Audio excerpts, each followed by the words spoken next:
Welcome to the latest edition of the Mind-Gut Conversation, the interview series about topics related to health of the brain, the gut, and the environment. Today's guest is Dr. Elaine Hsiao, who is an assistant professor in the Department of Integrative Biology and Physiology at UCLA, and despite her young age, an internationally recognized authority on the interactions between the gut microbes, the immune system, and the brain. She has published seminal papers on the role of the gut microbiome in mouse models of autism spectrum disorders and epilepsy. She's also won numerous awards and has given a highly recommendable TED Talk on the topic Altering Microbes, How the Microbiome Affects Brain and Behavior. Dr. Hsiao, welcome to the program. Thanks so much, Emran. I'm really excited to participate. Okay, so let's jump right in. You belong to a small group of basic scientists around the world who study the influence of the gut microbiome on the brain, and you have published some paradigm-shifting papers on the role of microbes on behavior in mouse models of autism spectrum disorders and epilepsy. What got you interested in this new field of neuroscience? Yeah, so I was really lucky that early on I was always interested in environmental interactions with animals. And so my earliest research experiences were studying how environmental exposures can modify histones. And I was later on really interested in neuroimmune interactions with the nervous system. So the same idea where our environmental interactions with immune challenges can influence brain development and behavior. That was actually when I was a graduate student with Paul Patterson. And at the same time I was studying immune contributions to autism, I was noticing that in the microbiome field, really exciting work coming out on microbiomes and how you can use select microbes to modulate the immune system. And so that was the initial thought, that I draw from pioneering research in that area and apply it to the immune-mediated models I was studying for autism. So in many ways, I mean, the field has sort of moved from the gut to the incorporating the environment as a very important factor. So you kind of, in your career, you sense that already early on that this is a crucial connection. Yeah, I'm not sure that I really knew what I was getting into early on, but it was just, following where the science was taking me. When I started in the Patterson lab, these ideas were really, new, and they were considered fringe to the field. And so I'm not sure that I really had the foresight, but I just was interested in the question and was interested enough to continue working on it. So one study that was sort of your first appearance in sort of the high-profile neuroscience literature was on the autism spectrum disorder mouse model and looking at the role of the microbes in that model. Could you summarize just in a couple of sentences the main findings of that study? Yeah, sure. So in that study, we were studying a mouse model for autism that was immune mediated. And we found that in this same model that has the behavioral characteristics of autism, they also had immune problems and GI problems. And so we applied a bacterium called B. fragilis that in the literature was already known to treat symptoms of IBD. And we found that treating the animal model for autism with this microbiome-related intervention was enough to correct the GI problems and at the same time correct some of the behavioral problems. So it's a really early proof of concept that microbiome-related interventions in mice could have an effect on autism-related behaviors. So there's obviously, this study has brought up many questions, and clinically these interactions of gastrointestinal symptoms, brain and behavioral symptoms, psychological comorbidities. It's a very complicated disease, obviously, and in the mouse, you were able to dissect some of these components, but it's it's obviously a real challenge to translate this into your findings into human patients with ASD. Do you believe that some of your findings are relevant for patients with this disorder? I agree completely that, we barely, touched on some of the phenomena that we observed, and there's a lot still to be done in studying, even at the basic level in the single mouse model, what's going on. In terms of translation to human ASD, I really exercise caution in doing so. Just recognizing that a lot of the things that we find in animals may not translate very well. A lot of the animal models that we study are simply models and not really, they don't really encompass the entire complexity of the human disorders. That being said, the implications for the study, if we do make a big leap, the implications would be most relevant to people with autism that have comorbid GI problems. So it may not, autism being such a heterogeneous disorder, there may not be one intervention that will work for everybody. And for us, we were really studying a very specific subtype and root of autism that has an immune component and a GI component. So another question to this topic, how strong is the scientific evidence that alterations in the gut microbiome play a causative role in brain or in gut symptoms of patients with ASD? Or as opposed to thinking that, it's always the question of causality, that the brain alterations could cause many of the gut and microbiome changes that are being observed in both patients and your animal model. Yeah, so I am very also cautious about using that word causative. I think right now there's very little evidence that microbiome changes are causal to autism overall. I think that it may be more likely that the microbiome may be a disease modifier, so that there's a whole host of other causes, but that changes to the microbiome that are drastic could modify the manifestations of the disorder, so symptoms of the disorder. That being said, on the basic science side, there are other labs that are kind of publishing newer data that can hit at this possible modification or even causation. Some of these studies are showing that transplantation of autism-related microbiomes into animals could cause some of its symptoms. Or they're also showing that things like fecal transplant could correspond with some improvements in autism symptoms. All of these are very kind of preliminary and early proof of concept studies at this point. Yeah, I mean, I like the concept of the microbiome playing a modulatory and not necessarily a primary causative role, because I think in other brain disorders like depression, anxiety, it's sort of a similar story. I mean, there's now good evidence from mouse models and from mouse to human transplantation that there's definitely a role. There's absolutely no question. But I think something has happened early on in this field that the media got so excited based on the early animal studies that the expectations have risen of patients, particularly with something as devastating as autism spectrum disorder, and sort of people have forgotten this. There's a lot of neuroscience already existing, in many of these brain disorders, like decades of research that still is relevant. So I personally think what you said about this modulatory role is probably the best way to reconcile what we see in humans, what we already have known in humans, and what's now coming out new from the mouse models.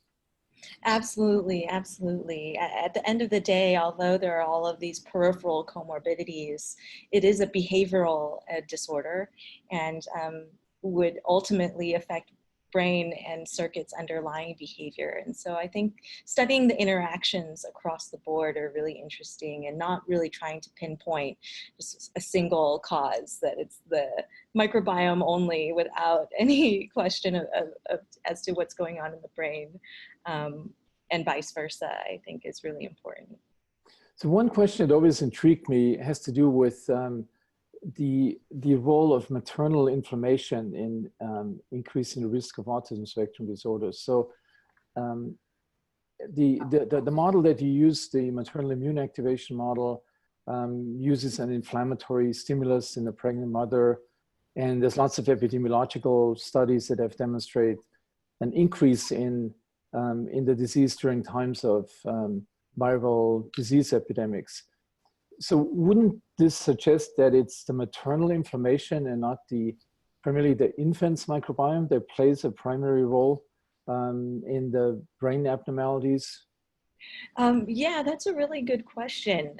In a mouse model like this, although it sounds very simple, there's an immune challenge during pregnancy, then there's a whole cascade of events that happens at the molecular and cellular level of all of these changes to biology that could all contribute to how the offspring develop. And so the initial trigger here is maternal inflammation. The initial trigger is maternal inflammation, but downstream of that, the microbiome changes, brain development is also altered. At some point, the offspring also develop GI problems.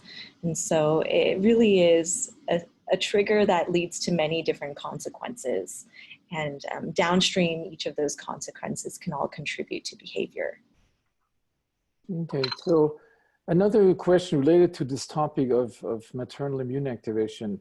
So probably one of the most common forms of low-grade immune activation in humans today is diet-induced changes in the gut microbiome and intestinal permeability, resulting in a situation called metabolic toxemia. Is there any evidence that obesity and particularly the metabolic syndrome in pregnant women increases the risk of autism in the offspring? There is some evidence that maternal obesity, maternal metabolic syndrome could be associated with abnormal development in the offspring. I think the link to autism is not quite as well established as compared to other environmental insults, but there's some evidence to suggest a connection. Mm-hmm. Shifting to another publications, another paradigm shifting study on the interactions of certain gut microbiota with serotonin containing so-called enterochromaffin cells in the gut. As probably a lot of people know by now that more than 95% of our body serotonin is located in these specialized cells in the gut, just microns away from the microbes. Could you briefly summarize the key findings of that study? Yeah, sure. So this was a study also in mice where we were following up on a lot of existing metabolomic data. So existing data is already showing that if you raise mice with no microbiome, that they end up lacking a lot of gut serotonin. So about 50 to 60% of gut and actually blood serotonin as well. And so we followed up by studying whether there are select microbes involved and how exactly this may happen. And so we found the select group of microbes, they're mostly spore-forming microbes from Firmicutes, that seem to induce serotonin synthesis. So they send metabolites to these enterochromaffin cells and stimulate them to synthesize more serotonin.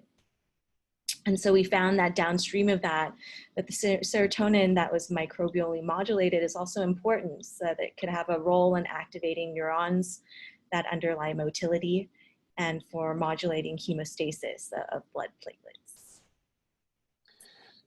Does the serotonin that's sort of partially controlled by microbial metabolites, does that peripheral serotonin does it have any influence on brain function? That's a great question. That remains an active area of study. I think historically it was thought that the peripheral serotonergic system is entirely separate from the brain serotonergic system, and that serotonin itself doesn't cross the blood-brain barrier very well, but maybe some of its precursors, tryptophan and 5-hydroxytryptophan, do. More recently, there's more and more interest in actually gut-to-brain signaling through sensory neurons. And the finding that these chromaffin cells may be able to innervate vagal neurons directly, and that things like serotonin are known activators of vagal neurons, so that you could potentially stimulate serotonin from the gut and affect signals that are transmitted into the brain. But that exact pathway altogether is really at this point piecemeal of different evidence combined, and it would be really interesting to follow up to see if it actually does happen. Yeah, this remains an area all the way back from the time when these serotonin-containing cells were first identified and characterized to until today, that we really don't understand why evolution puts, you know, the great majority of this neurotransmitter that's involved in so many important functions like sleep and pain sensitivity and mood, food intake, why all this is sitting in the gut and is influenced by the microbes, but we don't really know if it has any influence or what type of influence it has on these brain networks that control these various functions and behaviors. Exactly. I'm really excited about this area of research and just finding that there's a lot more to learn about what gut serotonin does. So one thing that's also been, you know, having been involved in the human side of these studies and, you know, based on some of our scientific interactions and collaborations that we've done. So results from human studies on brain-gut microbiome interactions have lagged behind the exciting paradigm-shifting studies performed in mice. Since you have been involved in both these types of studies, the mouse studies in the laboratory and human studies on patient populations, what do you think is responsible for this lag? Oh, that's a great question. I think what I learned, especially also from our interactions and learning from what your team does on the clinical side, is just how incredibly difficult it is to do a human study.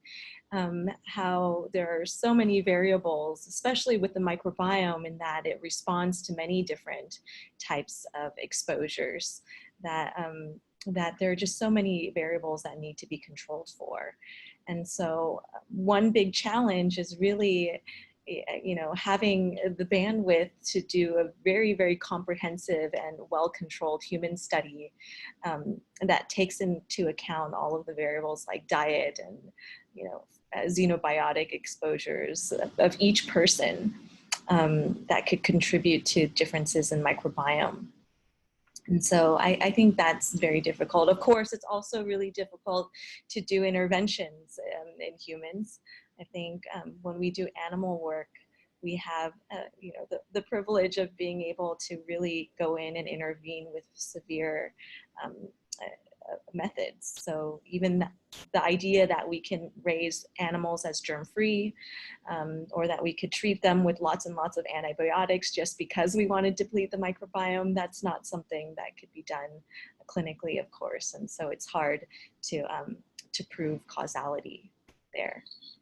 Based in your own work and you know, your close communication with others in this area, which brain disease do you think is the most likely, so the lowest hanging fruit that we will have, that we will see paradigm shifting, either diagnostic or therapeutic interventions based on microbiome science? Ooh, that's a tough question. I think just based on the history of the field, some of the earliest studies were really on microbiome and multiple sclerosis. So brain disorders that are known to have an immune component. So MS or even responses to stroke. I think that may be a bit further along. It's also leverages expertise in using microbiome interventions for purely immune and autoimmune disorders. So that may be maybe the furthest along, since the research was some of the earliest.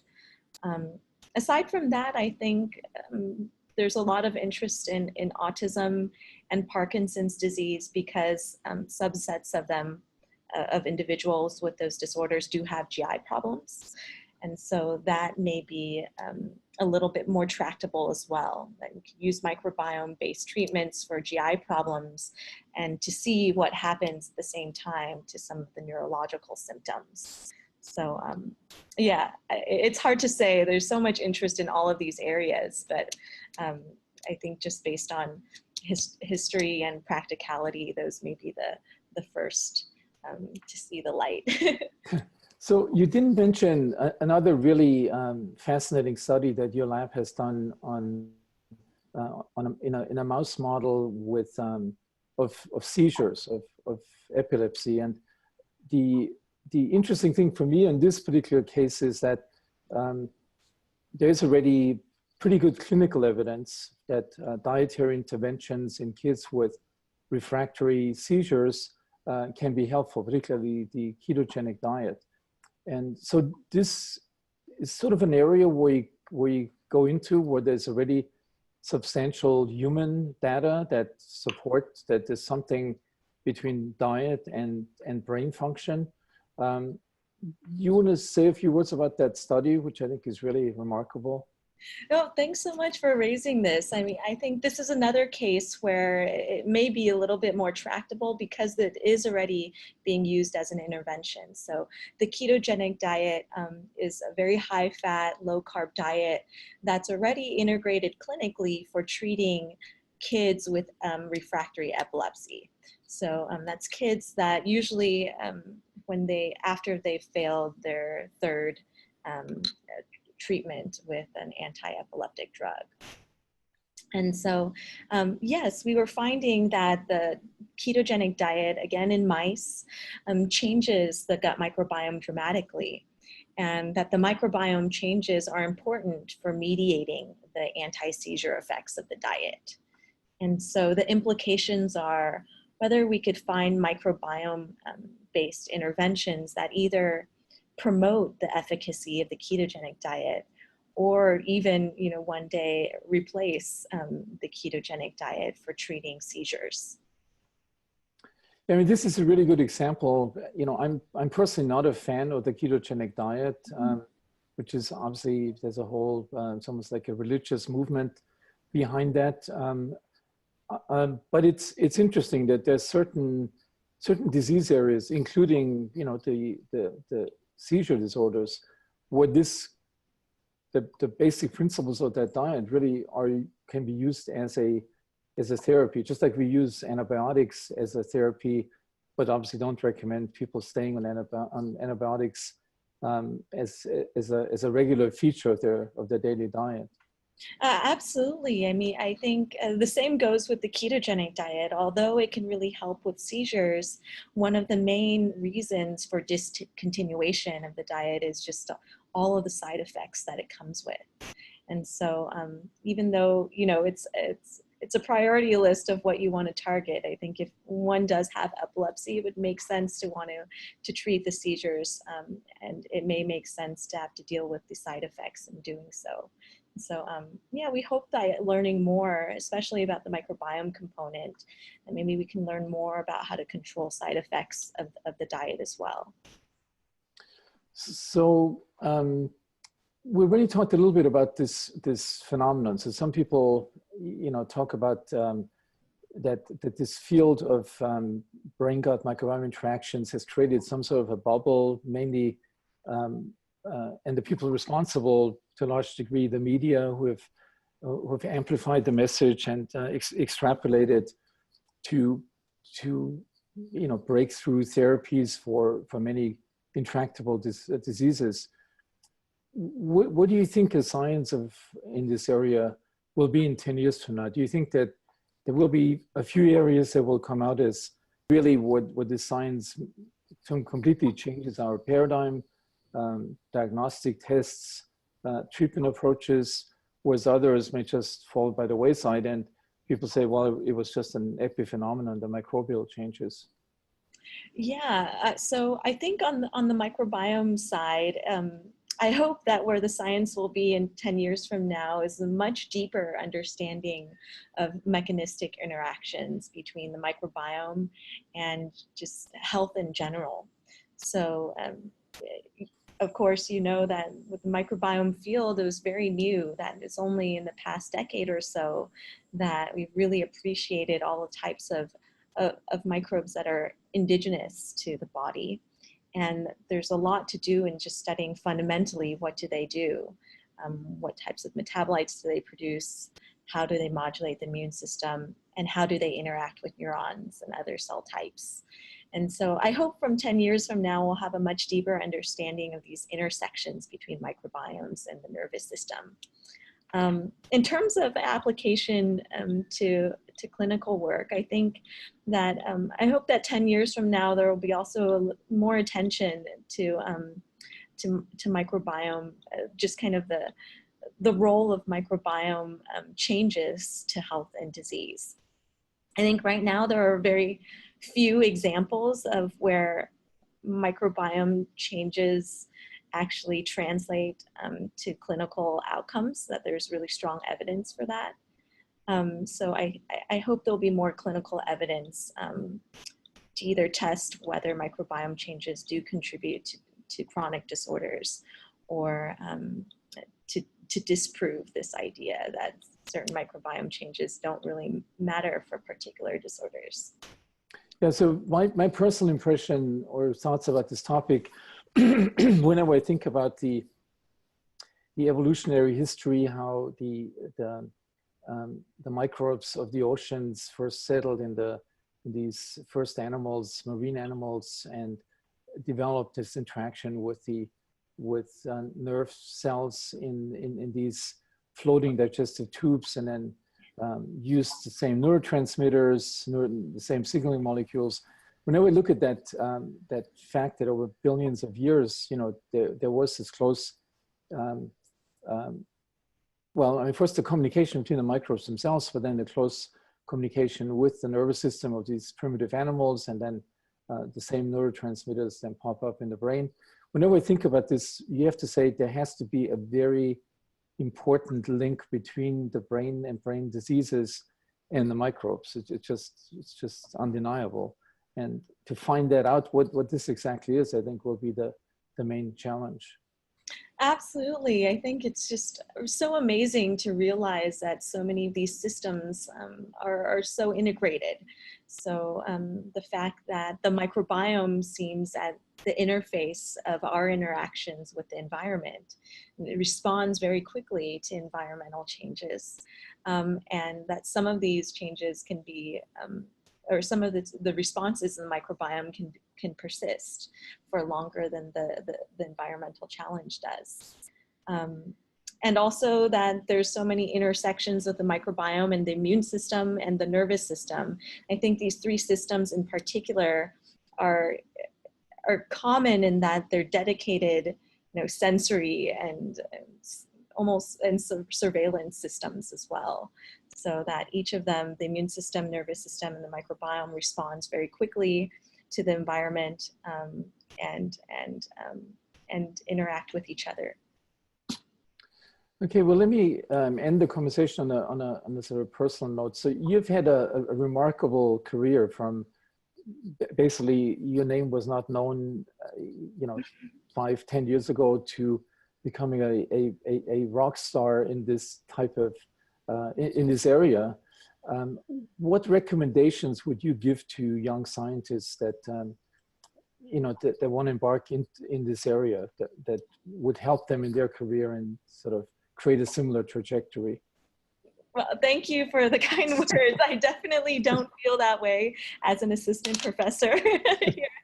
But yes, I mean, I think I had a great privilege of being able to do science in an environment that was very supportive, and that gave me a lot of freedom.